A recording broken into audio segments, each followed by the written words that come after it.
Welcome back.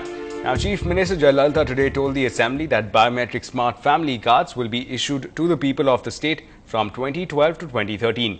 Now, she announced at the House that duplication of members and bogus cards will be eliminated because of this initiative. Now, the validity of the existing family cards will expire on 31st of December 2011. She also said that the bills can only be drawn if the cards are physically produced at the fair price shop. Now, she said that this will eliminate bogus billing.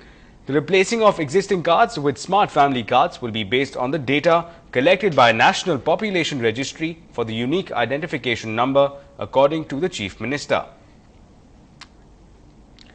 Now, Tamil Nadu Police will open drop boxes in all educational institutions to receive complaints on ragging. Now, of course, this is a part of the latest police drive to curb this ragging menace, pretty much keeping in line with all the requirements and of course, various commissions that have been set up to address this social issue. The institutions are all reopening now, most of the colleges, and there is very strict instruction already passed on to all the colleges. There will be no ragging. So this should be given due publicity immediately. The ragging will not be tolerated, it will be severely dealt with as per law.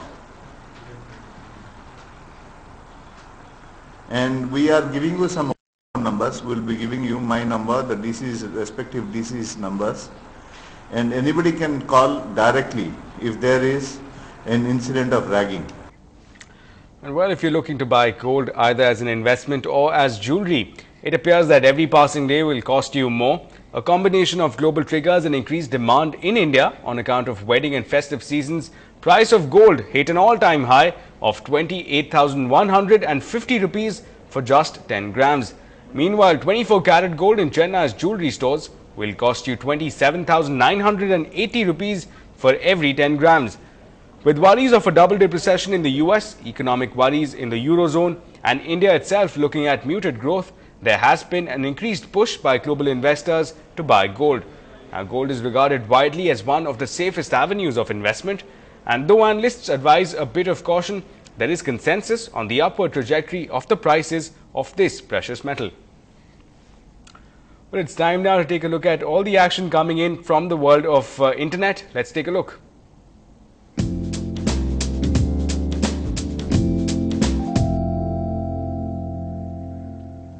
Well, as a part of our segment Writing on the Wall, here's one interesting wall post that we came across. Here's a joke. In fact, a teacher asks the student, "Where is the capital of India?" And the student replies, "In the Swiss banks."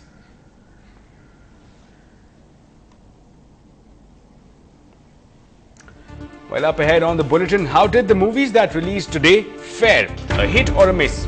We'll keep you informed on the other side. Keep watching.